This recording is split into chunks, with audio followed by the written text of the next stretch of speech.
Hello everyone. I hope all of you are doing really, really great. This is Umi, your host, and I am back with another author, and we are going to have a very power-packed session today. Our today's guest is Dr. Manjusha Mohan, ma'am. So let me give a very little intro about her. Ma'am is a dental surgeon based out in Lucknow, and she is a devotee of Lord Shiva. She writes both prose and poetries, and it's revolved around Lord Shiva, Shakti, all these things. And she aspires to keep spreading love and devotion towards God to as many souls as possible. And this book is a prime example of that. So, ma'am, we are very, very happy to have you here.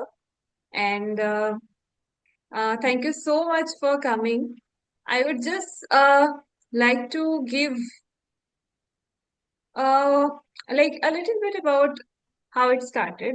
So when we were talking about Sahitya Sparsh Awards a little time back, and all of the authors were around, it was a very pleasure talking to different kind of authors came all around the world, and ma'am is one of those personalities.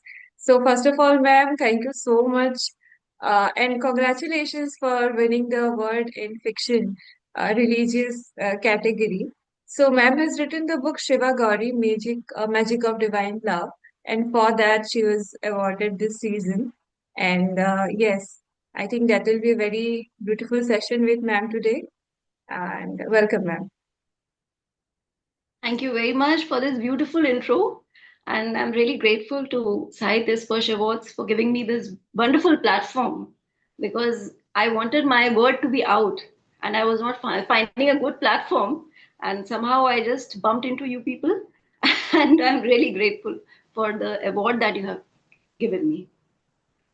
I would also believe, ma'am, that is our pleasure as well. Like being in the literary field, it's very not common to find someone, and like we know there are different kind of literatures, but the variety we have seen last year is like amazing. We had to sit and list down our I mean, it was a very, very tedious job, but anyway, who deserved got the award at last. And now I would like to shift our attention to the book because I want it to be a little that way. So, ma'am, first of all, as you say, as I have read about you, you are a devotee, a very, very hardcore devotee of Lord Shiva. So, I mean, how did this idea of writing this book came? And did you always aspire to be a writer, or it just happened to you that you wrote this book? Well, I was not a writer. I used to write poems since my Hmm. childhood, little Hmm. small poems I used to, but never aspired to become a writer or something. Matlab, I was not into writing prose. It was Hmm. all Hmm. about poetry. And that Hmm. also was not spiritually oriented. Just like children write just anything, just like that Hmm. ways. But actually, it all happened, started with the feeling of love I had Hmm. developed for my deity, for my chosen deity, for Lord Hmm. Shiva. So the thing is ki I was in college, I was studying, and I wanted to know why am I here in this world after all. Hmm. What is the reason for my being here? So this inquisitiveness made me go for a meditation session, for learning meditation. And also I was depressed at that time, I must admit. I was depressed, I was in stress, and because of all that also I went, because what happens when a person at that age is depressed, one wants to find an outlet. And I found spirituality as an outlet. So I met my guide over there, my guru, who taught me nyas healing and reiki healing. And then at that time, there was no such thing inside my mind. But when I did the meditation, I don't know, the moment he initiated me, I saw, I felt, and actually I saw Lord Shiva was there. I felt as if, he's there. He's my Isht, you can say. He's my chosen deity. It was a feeling, it was very spontaneous. And after that, I did the meditation after few months, after few years actually, because I'm a dentist, so I was doing my undergraduation at that time. Didn't get time. So in between my masters and my undergraduation period, I did the meditation part. And after doing the meditation, I don't know what happened. Uh, I felt God in my meditation. There were some experiences because of which I felt a close connect with Him. I saw Him as my beloved. So that made me start writing. A feeling of restlessness came inside me, and then Hmm. I started putting it into words. And that is the way all the prose and the poetry and everything happened. It was very spontaneous. So Right. it has been a I mean, I understand that feeling once you get attached to something. Not attached, I would not say attached, but when you find your thing, like all our life we aspire to find something, and when you get that feeling, so you must have felt like that. I'm just assuming. I obviously cannot conclude it completely.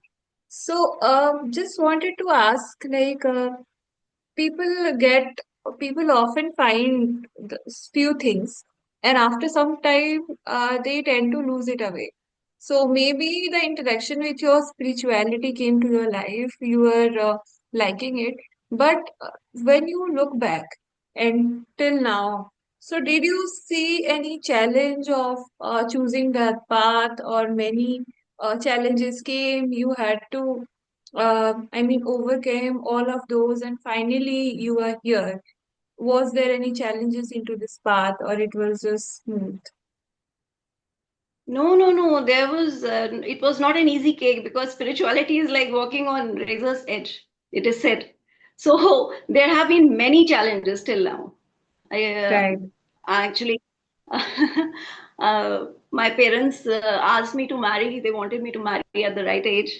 But Hmm. the feeling of love, divine love, I don't know, it was so extreme that I was madly in love with him at that particular time. So I didn't marry. I made him my husband, my divine husband, and it is just continuing like that. And that is the way I am. And but I had to do a lot of meditation because that is why I always stress in my writing that Hmm. if you want to connect to God, you have to do meditation. That is the only way. And Swami Vivekananda is my idol.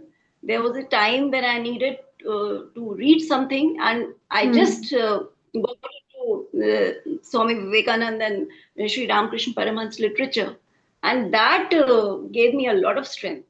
So I learned that one has to do meditation, one has to try to develop, because when I read spiritual literature, one has to read spiritual literature. So for guidance, I read, and then I came to know what in reality devotion is, that offering all your actions to God, whether your mind, your thoughts, or your deeds, your actions, Hmm. everything.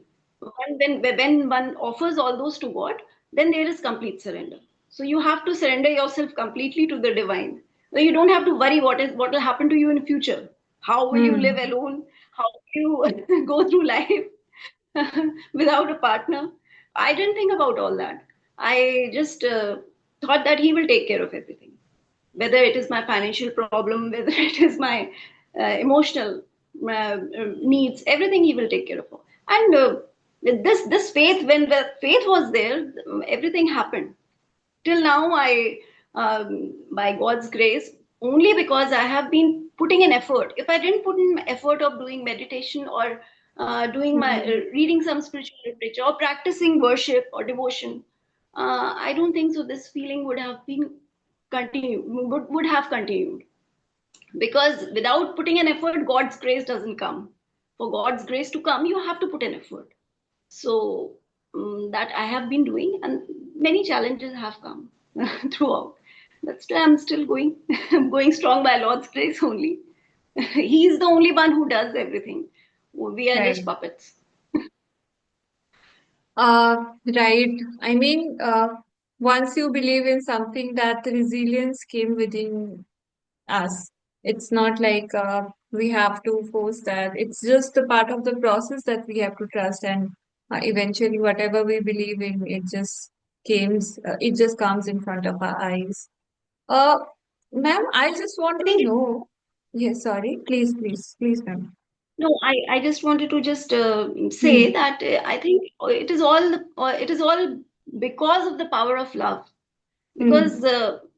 whatever a person does in his or her life is due Hmm. to the power of love. This is what I strongly believe. Whatever success, even if you want, you want to do that, you love that thing. So that love towards him gave me the power and gave me the strength to do whatever I wanted to actually do. That is what keeps me going. That is divine love, actually. Right. That's all I And wanted to say. And and what I have heard from people, when you believe in something like, let's say, spirituality or a god or someone, angel, so whoever you believe in makes the process easier. At the end of the day, you have to do these things by your own. You have to write it, you have to publish it. Just I'm taking example of writing a book. You have to write it, publish it. All these actions will be performed by you, but somewhere someone is there who is guiding you, supporting you, giving you a very good direction. So yes, I mean the process becomes really, really easier. Um, There's yes, divine guidance or a divine force that makes you do everything, even right, writing. right. Because whatever I wrote, I never felt that I was writing. I felt that it Hmm. was he who was making me write everything. Yes. So, So, ma'am, I want to know, like, when did you started writing this book, or like, is it your first book, or have you written already? Like you said, you used to write poetry. So, have you published any book which is written in that form of literature, or in prose? This is your first one. no, I started writing since 2014. My first book got published Hmm. in paperback in Hmm. 2014. It was Magic of Divine Love. This book, Hmm. which has been awarded by you people, by Hmm. the Sahitya Awards. This was published as a paperback edition Hmm. in 2014. So Okay. that was an international edition. So then the Indian edition was again published in Hmm. Hmm. 2015, and then after that I got the ebooks published in on Amazon, on the platform of Amazon, and different ebook platforms, other online publications. So that happened in around 2017, where when I started writing the other I tried to make Hmm. a continuation of that. So Hmm. two Hmm. other books and that is a series, Shiva Gauri series. So then, because it was in English, I wanted to reach more people. So my guide, he translated the whole thing into Hindi. Hmm. So uh, two editions of the whole series came out, and first edition was in 2019, and the second part of that book was released in 25. Yes, the last year. So it is like that. So it's quite been a journey so far, I would say, like from 2014 to till now. And how your experience has been. Like you have also published it in Hindi, it might have reached different kind of people. So what was the responses you get, or like what was the reflection of yours? Would you like to share those? Yes, the responses have been overwhelming because when I see my reviews on Amazon, they are really good reviews, and people really like the books. They find a divine, they find inspiration, spiritual inspiration by reading those Hmm. books. And because it is in the form of a story, so it is interesting also. It's not preachy. It's not that I'm preaching something or I'm giving Hmm. some uh, messages in that. It is in the Hmm. form of a story, like pastimes, divine pastimes between a lover and his beloved, like Lord Shiva and his beloved, his consort Gauri. So this is the first part, and in the second part, she takes a human incarnation, and Hmm. whatever experiences I have gone through, I have imagined myself as a human incarnation and then written all that. And so there are many experiences of my life also into it. So this is the way the second part came out. And then the third part, I thought of writing a bit on Tantra, because what Shiv and Shakti is, it is all about Tantra, uh, the relation between Shiv and Shakti. Because normally Hmm. people think that Shiva is different and Shakti is different. Some people worship Shiva, some people worship Shakti, but actually they Hmm. are the same aspects of the. They are both same. They are not different from each other. They are Right. I mean, you cannot reach Shiva without worshipping Shakti, and you cannot reach Shakti without worshipping Shiva. This was missing in my life. This also I wanted to say. Uh, I was very much inclined to worshipping Lord Shiva, but not that inclined towards Mother Goddess. So that came in my life last year when I uh, learned of when I got into uh, Mother Kali worship, because my guide, he is a devotee of Ma Kali. So that way, when I started worshipping her, and I realized that there's no difference; both are the same, because whatever spiritual practices we do, that is the goddess only, that is a form of goddess Hmm. only, and she only can take us towards Shiva. This is what I felt, and that is what made me write the third part of the book, the third series, where I have talked about Tantra. So it is like that. I am really, really intrigued to know like how you started it and how also you have written the third part. And I know, matlab, this might have been a quite a beautiful journey for you as well. And you might also have been discovering different things every day. So I just want to know, like, you are a practicing dental surgeon, and how do you manage to write this book? Is there any specific timing for that, or do you want, like, do you keep to follow it daily as a routine? What is your approach to that? Mm, it just comes spontaneously. I do read spiritual literature so that I can Hmm. get some knowledge, and then I can put it into words. Hmm. So I read a lot of spiritual literature, and I would ask everyone to, whoever wants to follow the path of devotion must read Narad Bhakti Sutras, because Hmm. that is the book that from where I got inspired towards devotion. That is a beautiful commentary by Sage Narad on how to practice devotion and what is devotion basically. So it just comes spontaneously. If talking about writing the prose part or the poetry part, it comes spontaneously. It comes as a surge, and then I just sit down and write, or try whenever I get time. I just write. Oh, it's not an everyday thing. It's not that every day I write, but Hmm. whenever Hmm. I feel the inspiration to write, I write. So. Uh, Right. So, ma'am, I also would like to know, like, since we are talking about Lord Shiva, Gauri, so I want to know, as an author, where do you do your researches from? Like, is it the base are from Indian scriptures or Indian philosophy? Like you were talking about Swami Vivekananda and Ramakrishna Paramhans. So, all this comes from Indian modern philosophies, because some of these philosophies are also very much deep rooted with Indian scriptures and Indian like Hindu or Sanatan ideologies, right? So, I mean, what is your research? How do you do that? I am just little interested to know about that. Um, I for my references, I take from different literature. The Hmm. most important literature of which is Bhagavad Gita, Sri Bhagavad Gita. So little Hmm. bit I have taken from there. The Bhakti Yoga part, 12th Hmm. chapter, that I read many times. Then Narad Bhakti Sutras I have read many times. So from there I take because my path is mainly of Bhakti Yoga. Hmm. And other than that, Swami Chinmayananda's literature, that also has given me a lot of clarity about Hmm. what is the soul's journey and all these things. So various books I have read, and it is basically from the everything is from the Indian spiritual literature only. And then I came across the Tantra Sadhana app by Sri Om Swami, and started doing the sadhanas, the Das Mahavidya sadhanas. And then from there, things changed a lot. Things have changed a lot, and I have realized that without mother, nothing is possible.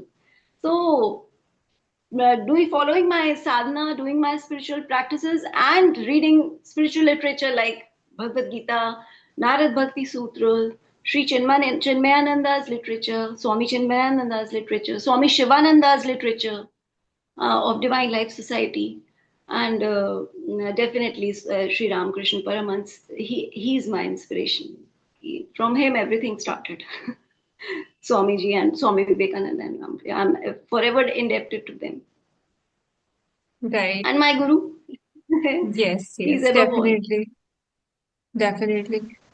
So, yes, I mean, I obviously had a lot of questions, but you are answering all of those very gracefully, very beautifully. And one more question I want to know.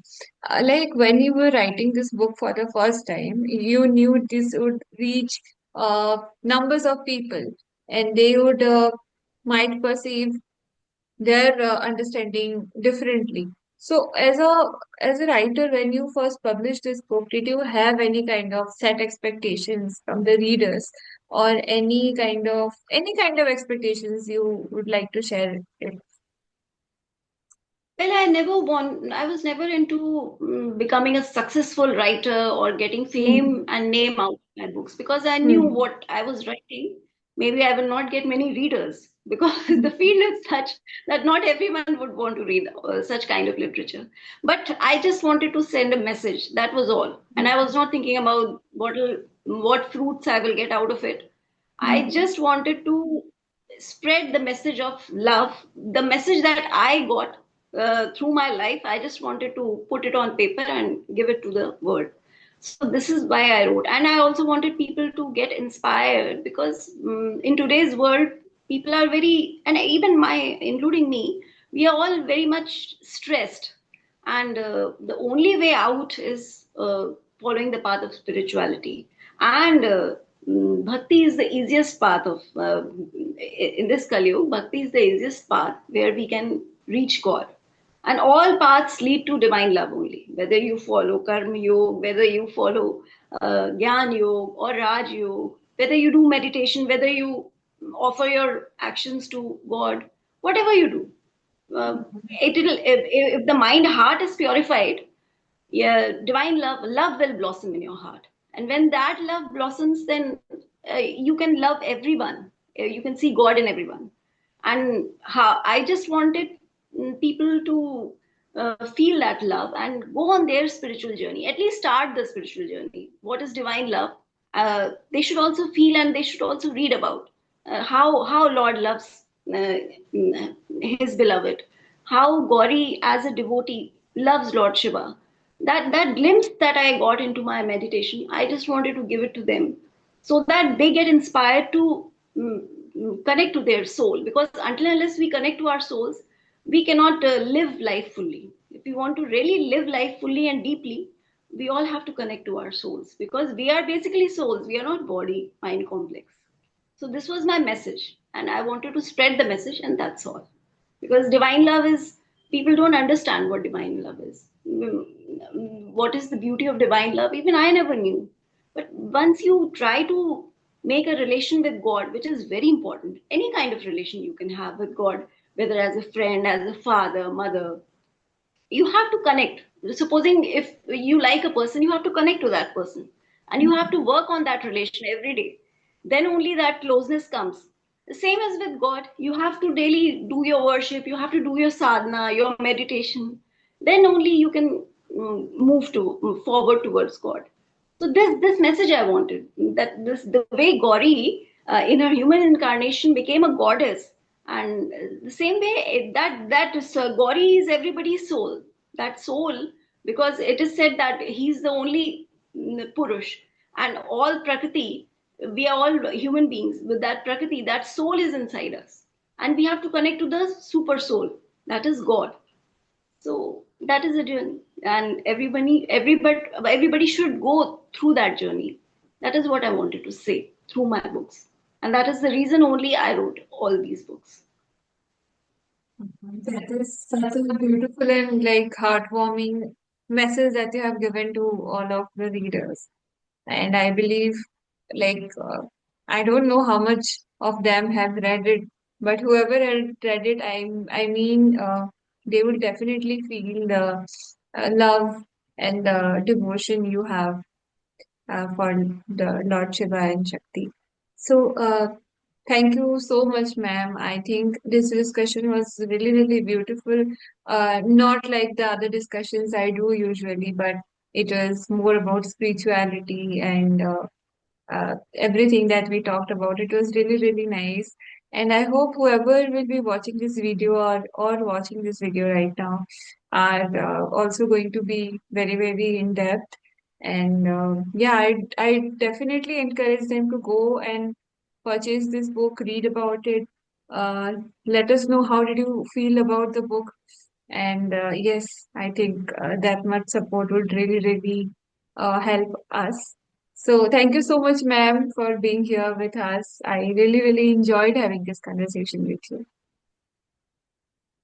Thank you very much. And I don't know how clear I have been in my message in answering your questions, but your questions have been really beautiful. The way you have asked, I really loved answering them.